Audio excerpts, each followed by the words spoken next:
നാട്ടുകാരെ, സഹോദരി സഹോദരന്മാരെ, പുറം നാട്ടിൽ നിന്നും ഉന്നത വിദ്യാഭ്യാസം നേടി കൃഷ്ണപുരം ഗ്രാമത്തിന്റെ അഭിമാനമായി മടങ്ങിയെത്തുന്ന കുമാരി സത്യഭാമ ഈ മണ്ണിൽ വന്നിറങ്ങുമ്പോൾ വമ്പിച്ച ഖരഘോഷത്തോടുകൂടി ആ പുണ്യവതിയെ സ്വീകരിച്ച് ആനയിക്കണമെന്ന് വിനയാനുവിനായി ഞാൻ അപേക്ഷിച്ചുകൊള്ളുന്നു. സ്വീകരണ ചടങ്ങിനെ കുറിച്ചുള്ള കാര്യപരിപാടികൾ വിശദീകരിക്കുവാൻ ഞാൻ ശ്രീമാൻ കൊപ്രാപുരയ്ക്കൽ കർണനെ ക്ഷണിച്ചുകൊള്ളുന്നു. തുടർന്ന് നടക്കുന്ന സമൂഹ സത്യയിൽ നല്ലവരെ എല്ലാ നാട്ടുകാരും പങ്കെടുത്ത് വിജയിപ്പിക്കണമെന്ന് അഭ്യർത്ഥിക്കുകയാണ്, അപേക്ഷിക്കുകയാണ്.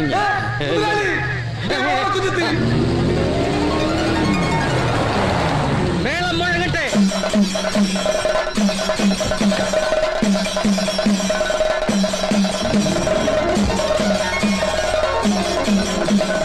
സത്യഭാമേ, ശ്രീനാളിനെ വന്നതിൽ അച്ഛന്റെ സന്തോഷം. മോളെ 1001 കഥനെയാണ് പൊട്ടാൻ പോകുന്നത്.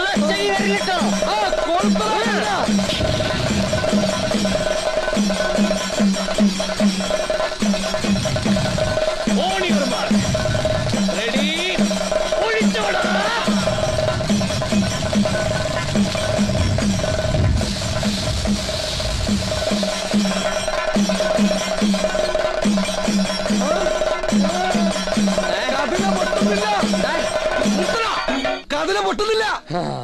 എന്തോ